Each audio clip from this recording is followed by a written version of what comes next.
어떤 백부장이 예수님을 찾아왔는데 그가 찾아온 이유는 자기 집 하인이 중풍으로 큰 고통을 당하고 있었기 때문입니다. 예수님께서 백부장의 사연을 듣고 그의 집으로 가서 하인을 고쳐주겠다고 말씀하시자 백부장이 놀라운 말을 합니다. 주여, 내 집에 들어오심을 내가 감당하지 못하겠사오니 다만 말씀으로만 하옵소서. 그러면 내 하인이 낫겠사옵나이다.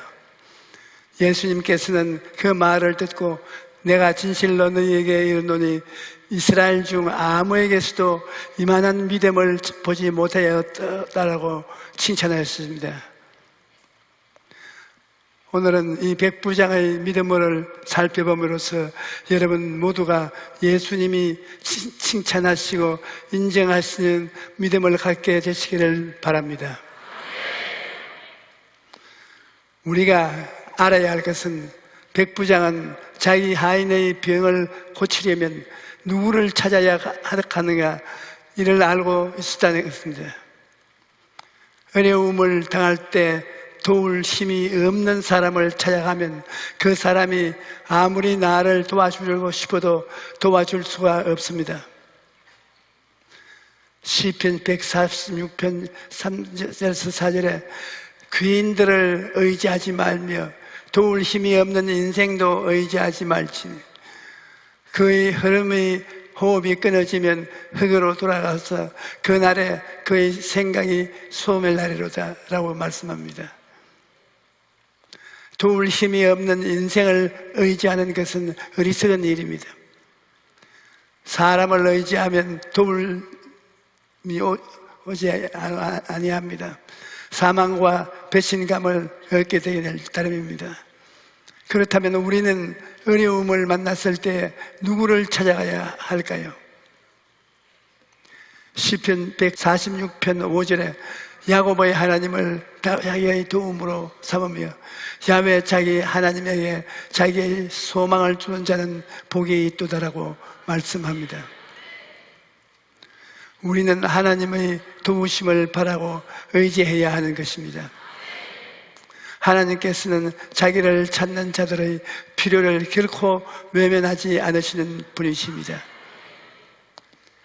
이사야 41장 17절에 가련하고 가난한 자가 물을 구하되 물이 없어서 갈증으로 그들의 혀가 마를 때 나 야훼가 그들에게 응답하게 나 이스라엘의 하나님이 그들을 버리지 아니할 것이 라고 말씀하셨습니다. 어려움을 당하였을 때 낙심하고 절망해서는 안 됩니다. 백부장이 예수님을 찾아갔던 것처럼 우리는 좋으신 하나님을 믿고 하나님을 찾아가야 합니다. 그러면 하나님께서 우리를 긍휼히 여기시고 크고 놀라운 일을 베푸시는 것입니다. 예수님께서 백부장의 하인이 아프다는 말을 듣고 그의 집으로 가서 하인을 고쳐주겠다고 말씀하셨을 때 백부장이 이런 고백을 했습니다. 주여, 내 집에 들어오심을 내가 감당하지 못하겠나이다. 다만 말씀으로만 하옵소서. 그러하면 내 하인이 낫게 샀나이다. 나도 남의 하에 있는 사람이요 내 아래에도 손사가 있으니 이들을 가라 하면 가고 저들을 오라 하면 오나이다. 내 종대로 이것을 하라 하면 하나이다. 예수님께서는 이 말을 듣고 놀랍게 여기시며 내가 진실로 너희에게 이르노니 이스라엘 중 아무에게서도 이만한 믿음을 보지 못하였노라 말씀했습니다. 백부장의 말을 보면 그는 권세가 어떤 것인지 잘 알고 있었던 것입니다. 백부장이라는 100명의 부하를 거느리고 있는 로마의 군인입니다. 백부장이 엎드리면 엎드리지 일어나라 하면 일어납니다. 말 한마디에 100명이나 되는 군사들이 이리 갔다 저리 갔다 하는 것일 것입니다. 교통경찰이 아무리 개체구가 잦고 힘이 약해도 손짓으로만 큰 트럭을 세울 수 있는 것은 그에게 권세가 있기 때문입니다. 권세라는 것은 지위에서 나오는 것입니다. 백부장은 예수님이 누구신가를 알고 예수님의 말씀에 어떤 권세가 있는 것을 알고 있었던 것입니다. 그래서 예수님이 자기 집으로 가시지 않아도 예수님이 말 한마디 하면 자기 하인이 즉시 나을 것을 믿었던 것입니다. 우리도 예수님의 말씀에 어떤 권세가 있는가를 알아야 합니다. 그뿐 아니라 우리가 예수님의 권세를 사용할 수 있다는 것도 알아야 합니다. 오늘날 많은 성도님들이 하나님이 자기에게 주신 권세를 사용하지 못하고 염려와 걱정과 두려움 속에서 살아가고 있는 것을 보게 됩니다. 우리는 하나님의 자녀로서 하나님께 우리에게 주신 권세를 사용해야 합니다. 한 집안에 자녀가 태어나면 부모님 슬하에 자라나면서 자녀가 누리는 여러 가지 권리를 누리게 되는 것입니다. 평범한 집안에서 태어나도 이러한데 왕의 자녀로 태어난다면 그 권세가 얼마나 대단하겠습니까? 그런데 우리는 왕의 자녀 정도가 아니라 예수님을 믿고 하나님의 자녀로 태어난 것입니다. 요한복음 1장 12절에 영접하는 자 곧 그 이름을 믿는 자들에게는 하나님의 자녀가 되는 권세를 주셨다고 말씀하십니다. 하나님의 자녀로서 우리가 가진 권세는 놀라운 권세입니다. 예수님께서는 믿는 자들에게는 이런 표적이 따르리니 곧 그 이름을 내 이름으로 귀신을 쫓아내며 새 방언을 말하며 뱀을 집어 올리며 무슨 독을 마실지라도 해를 받지 아니하며 병 있는 사람에게 손을 얹은 적 나으리라고 말씀하셨습니다.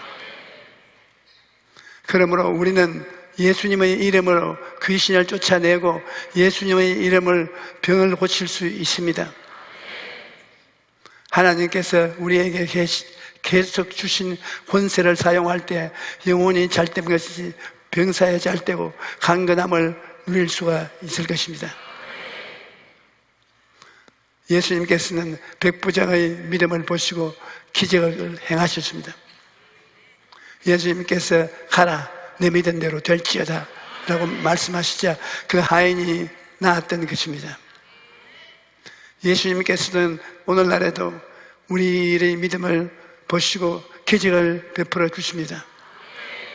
히브리서 11장 6절에 믿음이 없이는 하나님을 기쁘시게 하지 못하나니 하나님께 나아가는 자는 반드시 그가 계시는 것과 또한 그가 자기를 찾는 자들에게 상주하시는 이심을 믿어야 할지니라고 말씀하셨습니다. 믿음을 통해 기적을 체험할 수 있는 것입니다. 그렇다면 어떻게 해야 이러한 믿음을 가질 수 있을 것일까요? 하나님이 어떤 분이신가를 알 때 믿음이 생기는 것입니다. 하나님께서는 그 아들을 십자가의 죽음에 내어 주시기까지 우리를 사랑하셨습니다. 예수님께서도 우리를 구원하기 위해서 십자가의 고통을 기꺼이 감당하신 분이십니다. 이사야 49장 15절을 여인이 어찌 그 젖먹는 자식을 잊겠으며 자기 태에서 난 아들을 긍휼히 여기지 않겠느냐. 그들은 혹시 잊을지라도 나는 너를 잊지 아니할 것이라 말씀하셨습니다. 어머니가 젖먹일 자식을 어찌 잊을 수 있겠습니까? 절대 그럴 수 없죠. 하지만 설사 사람은 자기 자식을 잊을지라도 하나님께서는 우리를 잊지 않으신다는 것입니다. 저처럼 하나님께서 우리를 사랑하시고 돌보신다는 것은 우리는 어떤 상태에서도 믿음을 가질 수가 있는 것입니다. 하나님의 사랑과 지혜와 능력을 기억하면 어떤 상황에서도 하나님을 믿고 기도할 수 있는 것입니다. 하나님의 말씀을 의지할 때 믿음이 생기는 것입니다. 우리 믿음이 기초를 감정에 두어서는 안 됩니다. 감정에 근거한 믿음은 늘 흔들리고 요동하는 것입니다. 어떨 때는 무엇이든지 할 수 있는 것을 든 것 같은 기분이 들지만 어떨 때는 아무것도 할 수 없는 것 같은 기분이 듭니다. 야고보서 1장 6절로 7절에 오직 믿음으로 구하고 조금도 의심하지 말라. 의심하는 자는 마치 바람에 밀려 요동하는 바다 물결 같으니 이런 사람은 무엇이든지 주께 얻기를 생각하지 말라 라고 말씀하셨습니다. 인간의 감정은 바람에 밀려 요동치는 바다 물결처럼 굴곡이 많은 것입니다. 그렇기 때문에 감정을 통해서는 믿음을 굳건히 하여 유지할 수 없습니다. 그러면 우리는 말할 믿음을 기초를 하나님의 말씀에 두어야 합니다. 예수님께서는 진실로 너희에게 이르노니 천지가 없어지기 전에 율법의 1.1획도 결코 없어지지 아니하고 다 이루었다 라고 말씀하셨습니다. 사람들이 믿음을 가지지 못하는 것은 하나님의 말씀을 가까이 하지 않기 때문인 겁니다. 로마서 10장 17절에 그러므로 믿음은 들음에서 나며 들음은 그리스도의 말씀으로 말미암았느니라고 말씀을 하십니다. 하나님께서 우리에게 주신 성경은 너무나 귀중합니다. 하지만 성경은 집에 아무리 모셔놓아도 소용이 없습니다. 액자에 넣어서 아름답게 치장해도 소용이 없습니다. 성경에 기록된 말씀이 하나님의 말씀으로서 우리에게 믿음을 주기 위해서는 성령으로 마음의 중심에 달아놓고 읽음으로써 마음에 하나님의 가르침이 가득하여야 되는 것입니다. 기록된 말씀이 성령으로 말미암아 우리에게 깨달아질 때 하나님께서 우리에게 직접 주시는 말씀이 되는 것입니다. 하나님이 말씀이 역사하면 죄사함을 받고 성령 받은 것은 믿게 되는 것입니다. 병 고침 받는 것을 믿게 됩니다. 저주에서 해방된 것을 믿게 됩니다. 부활 영생의 약속을 믿게 됩니다. 창세기부터 요한계시록까지의 말씀이 우리의 영혼 속에 깨달아질 때 마치 숲을 태우는 불꽃같이 바위를 곁들이는 방망이 같이 능력의 말씀으로 역사하는 것입니다. 그리고 우리가 이 말씀을 붙잡고 나아가면 천지를 창조하신 하나님의 역사가 우리의 생활 속에 나타나게 되는 것입니다. 우리 말씀을 붙잡고 믿음으로 나아가면 하나님께서 기적을 베풀어 주십니다. 많은 사람들이 오늘날에는 성경에 있는 기적들이 더 이상 일어나지 않는다고 말합니다. 하지만 하나님은 어제나 오늘이나 동일하신 분이십니다. 오늘날에도 믿음으로 나아가면 하나님께서 기적을 베풀어 주시는 것입니다. 나사로와 죽음과 마리아와 마르다의 신앙을 보십시오. 마리아와 마르다의 오라버니 나사로가 죽었습니다. 죽은 지 나흘이 되어 썩은 냄새가 나고 있을 때 예수님께서 오셨습니다. 예수님이 베다니 동굴 밖에 오셨을 때 마르다가 뛰어나가서 그 발 앞에 엎드려 주여 여기 계셨더라면 내 오라버니가 죽지 아니하였겠나이다 하고 슬피 울었습니다.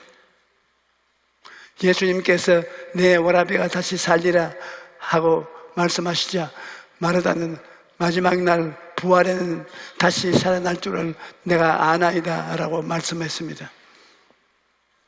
나사로가 이미 죽었었기 때문에 더 이상 기적은 일어날 수 없다는 것입니다. 나사로가 마지막 날에 부활하게 될 것은 믿을 수 있지만 지금 살아나는 것은 있을 수 없다는 것입니다. 하지만 믿음이란 지금 믿는 것입니다. 지금 하나님께서 기적을 행하시는 것을 믿어야 합니다. 사람들은 과거의 하나님과 미래의 하나님은 믿으면서 지금의 하나님 임하시는 하나님의 역사는 믿지 않고 있습니다. 하나님께서는 지금 기적을 행한다는 것을 믿지 못하면 기적을 체험할 수 없습니다. 많은 사람들이 우리 여의도 순복음교회가 너무나 기적을 기대한다고 공격합니다. 옛날에는 그런 말을 들으면 괴로웠으나 이제 그렇지 않습니다. 인간이 힘이나 방법으로는 해결할 수 없는 절망에 처했을 때 그 사람을 구할 수 있는 길은 하나님의 기적밖에 없습니다. 하나님을 믿고 간절히 기도하면 하나님께서 놀라운 일을 행하시는 것입니다. 그러므로 어려움을 만났을 때 하나님께서 기적을 행하실 것도 믿고 기도하십시오.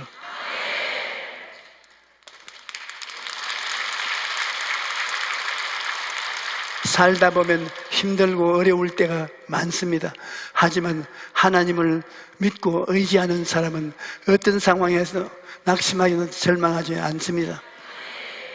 사도 바울은 내가 확신하노니 사망이나 생명이나 천사들이나 권세자들이나 현재일이나 장래일이나 능력이나 높음이나 깊음이나 다른 어떤 피조물이라도 우리를 우리 주 그리스도 예수 안에 있는 하나님의 사랑에서 끊을 수 없으리라 고백합니다. 여러분, 하나님의 사랑을 믿고 기도로 나아가면 오늘 이 자리에 계신 여러분 모두가 하나님의 기적을 체험할 수 있는 것입니다. 할렐루야.